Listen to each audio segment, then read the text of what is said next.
का बच्चा भी डॉक्टर, इंजीनियर बन सके, अंग्रेजी ना आने की वजह से पीछे न रह जाए, इसके लिए मातृभाषा में पढ़ाई की गारंटी किसने दी?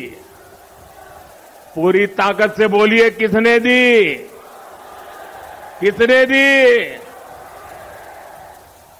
गरीब के कल्याण के लिए दिल्ली में बैठा आपका ये सेवक पूरे समर्पित भाव से काम कर रहा है। भाइयों और बहनों,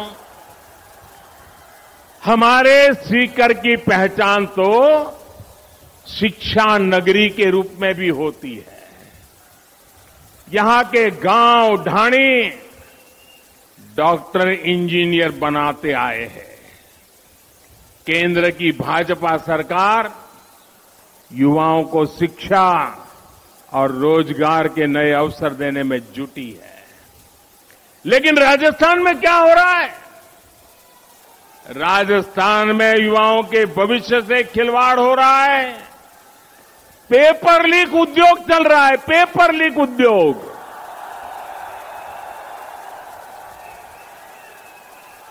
राजस्थान के युवा काबिल है, समर्थ है, लेकिन यहां की सरकार उनके भविष्य को बर्बाद कर रही है।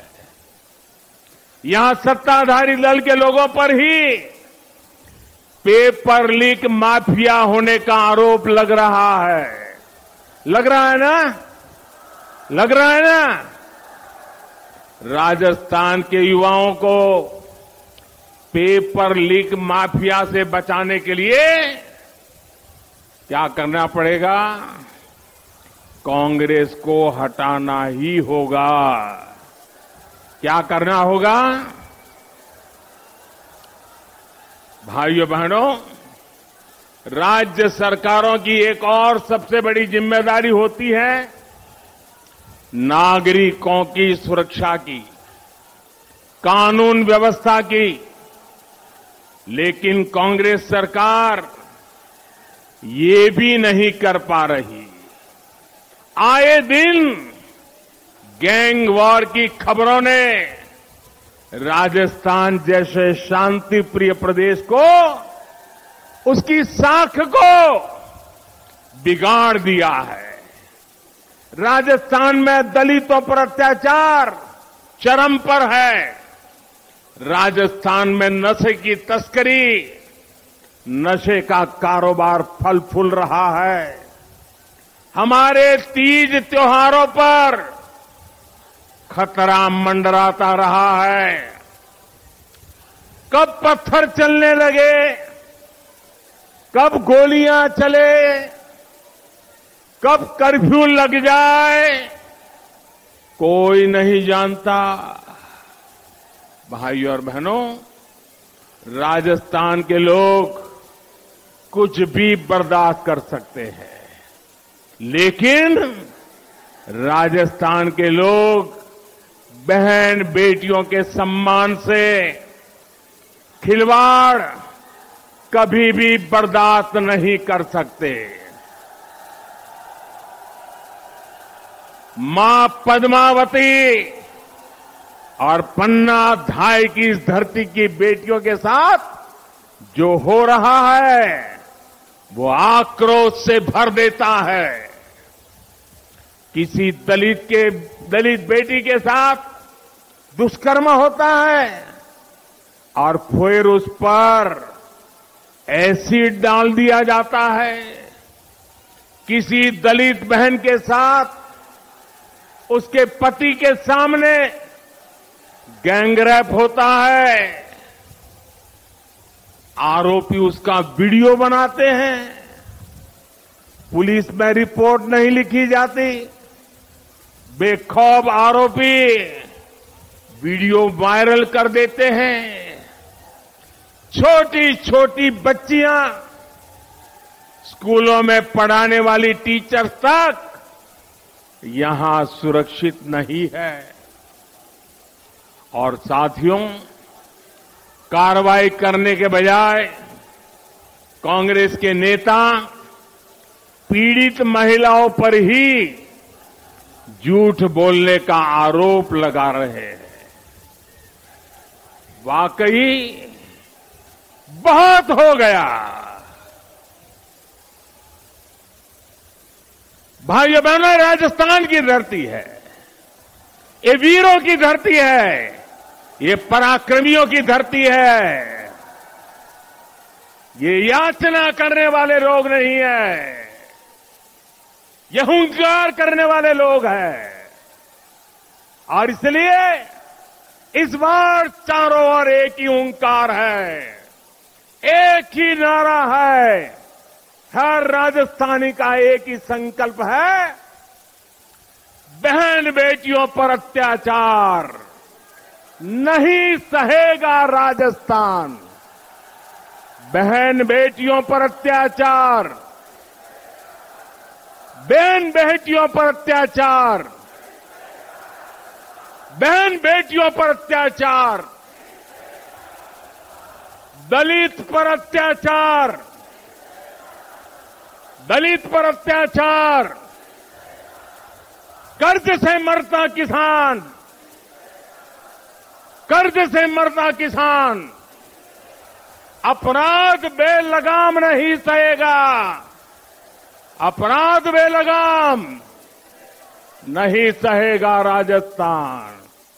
पेपर लीक से युवा परेशान नहीं सहेगा राजस्थान। भ्रष्टाचार नहीं सहेगा राजस्थान। साथियों, कांग्रेस आज देश की सबसे बड़ी दिशा विहीन पार्टी बनकर रह गई है। इन दिनों कांग्रेस और उसके सहयोगी दलों ने एक नया पैंतरा चला है। ये पैंतरा है नाम बदलने का। पहले के जमाने में राजस्थान के लोग व्यापारियों की दुनिया बराबर जानते हैं। पहले के जमाने में कोई पीढ़ी, कोई कंपनी अगर बदनाम हो जाए तो उसके फ्रॉड करने वाली कंपनी का चिट्ठा निकल जाए तो तुरंत वो कंपनी वाले नया बोर्ड लगा करके अपना कारोबार शुरू कर करके लोगों को भ्रमित करने का काम करते हैं और नाम बदल करके लोगों को मूर्ख बना करके अपना धंधा पानी चलाने की कोशिश करते हैं। कांग्रेस और उसके साथियों की जमात ऐसी फ्रॉड कंपनियों की नकल कर रही है। यूपीए के कुकर्म लोगों को याद न आए, इसलिए इन्होंने अपना नाम यूपीए से बदलकर INDIA कर दिया और इतना लंबा कर दिया कि लोग भूल जाएं। यूपीए के नाम बदला है ताकि ये आतंकवाद के सामने घुटने टेकने का अपना पाप छिपा सके। इन्होंने नाम बदला है ताकि ये कर्ज माफी के नाम पर किसानों से विश्वासघात को छिपा सके।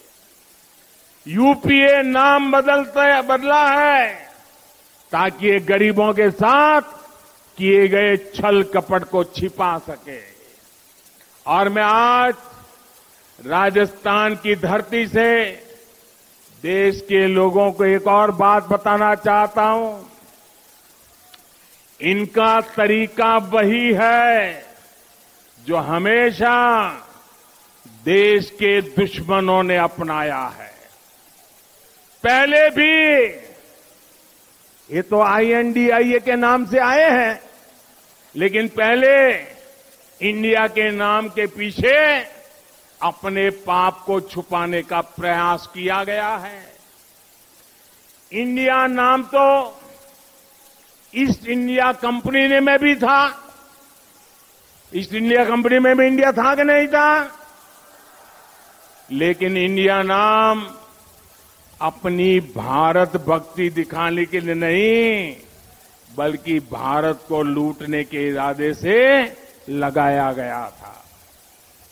आपको याद होगा कि कांग्रेस के शासनकाल में सिमी यानी student Islamic movement of India बना था। नाम में इंडिया था, लेकिन मिशन इंडिया को आतंकी हमलों से बर्बाद करने का था।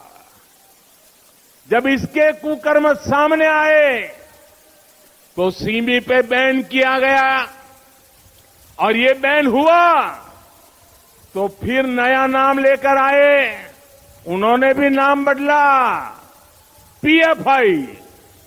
सीमी बन गया पीएफआई, यानी पॉपुलर फ्रंट ऑफ इंडिया। नाम नया, नाम में फिर इंडिया, लेकिन काम वही पुराना। साथियों, आईएनडीआईए के नाम के लेबल से ये अपने पुराने कारनामों को छुपाना चाहते हैं। यूपीए के कारनामों को छुपाना चाहता है। अगर इनको वाकई इंडिया की परवाह होती तो क्या विदेश में जाकर के विदेशियों से भारत में दखल देने के लिए बात करते क्या? अगर उन्हें इंडिया की चिंता होती तो क्या ये सर्जिकल स्ट्राइक और एयर स्ट्राइक पर सवाल उठाते क्या? इनको इंडिया की चिंता होती तो क्या ये गलवान में भारत की सेना के शौर्य को कटघरे में रखते क्या? साथियों, ये वही चेहरे हैं जो आतंकी हमला होने पर दुनिया के आगे रोते थे, कुछ नहीं करते थे। इन्हें देश के सुरक्षा बलों के सामर्थ्य पर भरोसा नहीं है। ये वही चेहरे हैं जिन्होंने हमारे सैनिकों का हक मारा है। दशकों तक हमारे सैनिक वन रैंक वन पेंशन मांगते रहे, लेकिन इन्होंने नहीं दिया।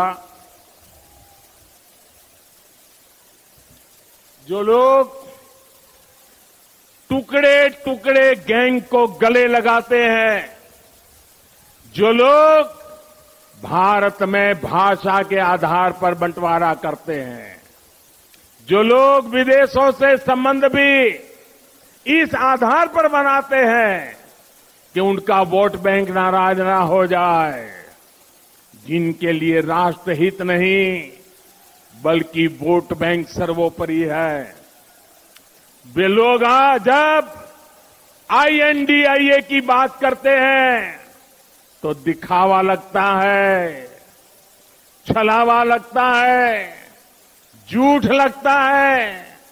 भाई और बहनों, इन लोगों में अहंकार कूट कूट कर भरा हुआ है। एक बार इन्होंने नारा दिया था, Indira is India, India is Indira, और तब देश की जनता ने उनका हिसाब चुकता कर दिया था, चुन चुन करके साफ कर दिया था, उखाड़ फेंका था उन लोगों को। अहंकार से भरे हुए इन लोगों ने फिर वही पाप दोहराया है। ये सुधरने को तैयार नहीं है। ये लोग कह रहे हैं UPA is India, India is UPA. इनका जनता पर फिर से एक बार वही हाल करेगी जो पहले किया था। साथियों, हम जानते हैं कि आजादी का आंदोलन जब पूरी प्रखरता पर था तो महात्मा गांधी ने एक नारा दिया था। ये नारा देश के लोगों की प्रेरणा बन गया था और आजादी के आंदोलन में इस नारे ने ऊर्जा भर दी थी। नौजवान स्कूल कॉलेज में अपनी किताबें छोड़ करके महात्मा गांधी के आदेश पर आजादी के लिए चल पड़े थे। जेलें भर दी थी। अंग्रेजों की गोलियां कम पड़ गई थी। वो दिन थे। और तब महात्मा गांधी ने जो नारा दिया था, आज फिर से देश के कल्याण के लिए, देश के उज्जवल भविष्य के लिए उस नारे की फिर से जरूरत है दोस्तों। इस नारे को फिर से गांव गांव घर घर पहुंचाने की जरूरत है। वो क्या नारा था? महात्मा गांधी ने नारा दिया था, क्विट इंडिया, अंग्रेजों इंडिया छोड़ो, अंग्रेजों इंडिया छोड़ो। और अंग्रेजों को देश छोड़कर जाना पड़ा था।